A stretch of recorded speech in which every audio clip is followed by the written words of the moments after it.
Tasty বোল চ্যানেলে আপনাদের সবাইকে অনেক স্বাগত। আজ আমি আপনাদের সাথে শেয়ার করব প্লাম কেকের রেসিপি। তো চলুন বন্ধুরা, রেসিপিটি আমরা শুরু করি। কেকটি বানানোর জন্য প্রথমেই আমি এখানে ড্রাই ফ্রুট নিয়ে নেব।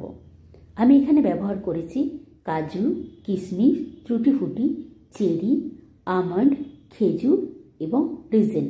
এবার আমি এই সমস্ত ড্রাই ফ্রুটগুলিকে অরেঞ্জ জুসে ভালো মতন সোক করে নেব। আপনারা কিন্তু কেক বানানোর ঠিক একদিন আগে এইভাবে ড্রাই ফ্রুটগুলি কিন্তু সোক করে রেখে দিতে পারেন, তাহলে কিন্তু টেস্ট আরও বৃদ্ধি পাবে। এবার সমস্ত ড্রাই ফ্রুটগুলিকে আমি ভালো মতন অরেঞ্জ জুসে সোক করে নিয়ে এবার আমি সাইডে কিছুক্ষণ রেখে দেব। এবার আমি ক্যারামেল তৈরি করার জন্য আমি এবার কড়াইয়ের মধ্যে চিনি দিয়ে দেব।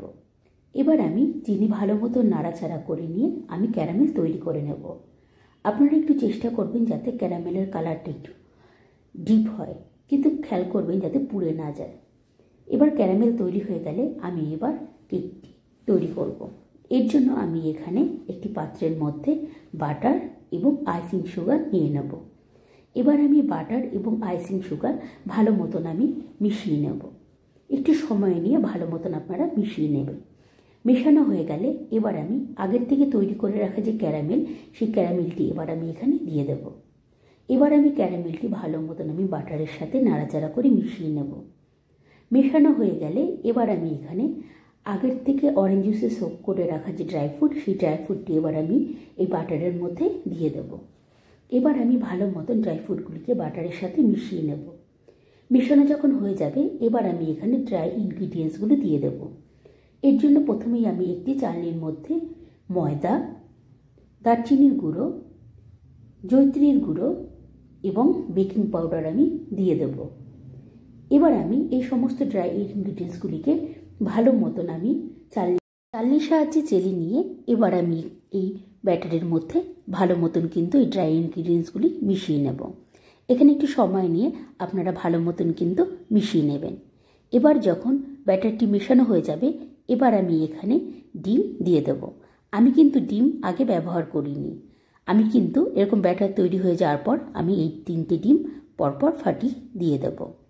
এবার আমি ডিমগুলি ভালো মতো নাড়াচাড়া করে নিয়ে কিন্তু ব্যাটারের সাথে মিশিয়ে নেব। আপনারা একটু ধৈর্য সহকারে বেশ সময় নিয়ে ভালো মতন কিন্তু ব্যাটারটির সাথে ডিম মিশিয়ে নেবেন। আপনারা ব্যাটারটি যত ভালো মতন ফাটবেন ততই কিন্তু কেক খেতে ভালো হবে এবং কেক স্পঞ্জি হবে। এবার যখন ডিমগুলি ভালো মতন ব্যাটারের সাথে মিশানো হয়ে যাবে এবার আমি এখানে ভ্যানিলা এসেন্স দিয়ে দেব। আপনারা চাইলে কিন্তু অন্য এসেন্সও ব্যবহার করতে পারেন। এবার ভ্যানিলা এসেন্স আমি ভালো মতন এই ব্যাটারের সাথে মিশিয়ে নেব। এবার যখন মেশানো হয়ে যাবে এবার আমি এখানে কেকটি বেক হওয়ার জন্য রেডি করব। এর জন্য আমি এখানে একটি ননস্টিকি কেক মোল্ড নিয়ে নেব। আপনারা আপনাদের পছন্দ মতন কেক মোল্ড ব্যবহার করতে পারেন। এবার আমি এখানে বাটার পেপার এই মোল্ডের উপর দিয়ে দেব। আমি কিন্তু ডাইরেক্ট কেক আমি এই কেকের মোল্ডে কিন্তু বেক করব না। আমি এখানে একটি বাটার পেপার নিয়ে এবার আমি এই পেপারের মধ্যেই কিন্তু কেকটিকে বেক করব। এর জন্য ভালো মতন আমি পেপারটি সেট করে নিয়ে মোল্ডের সাথে এবার আমি এই কেকের ব্যাটারটি আমি মোল্ডের মধ্যে দিয়ে দেব। আপনারা কিন্তু একদম মোল্ড ভরে কিন্তু কেকের ব্যাটার দেবেন না, তাহলে কিন্তু কেক উপরে পড়ে যাওয়ার সম্ভাবনা থাকবে। এবার আমি এখানে একটি পাত্রের মধ্যে লবণ দিয়ে আমি এবার কিছুক্ষণ ধরে পাত্রটি ফ্রি হিট করে নেব। এবার যখন হালকা গরম হয়ে যাবে এবার আমি এখানে গ্যাসের ওভেনের স্ট্যান্ডটি দিয়ে এর ওপর কিন্তু আমি কেকটাকে রাখবো। আপনারা কিন্তু ডাইরেক্ট কেক রাখবেন না, তাহলে কিন্তু কেক নিচ থেকে পুড়ে যাওয়ার সম্ভাবনা থাকবে। এবার আমি ঢেকে দিয়ে কেকটিকে কিছুক্ষণের জন্য হতে দেব। প্রথমে 5-10 মিনিট হাইতে, তারপর কিন্তু আমি আধ ঘন্টা লো ফ্লেমে কেকটিকে তৈরি করে নেব। দেখুন বন্ধুরা, কেকটি কি সুন্দরভাবে হয়ে গেছে। চাকুর গায়ে কিন্তু কেকের একদম ব্যাটার লেগে নেই। আপনারাও ঠিক এইভাবে কিন্তু বাড়িতে অতি সহজেই কিন্তু প্লাম কেক তৈরি করে নিতে পারেন। আপনারা এইভাবে বাড়িতে বানান এবং এনজয় করুন। আজ তবে আসি বন্ধুরা, বাই।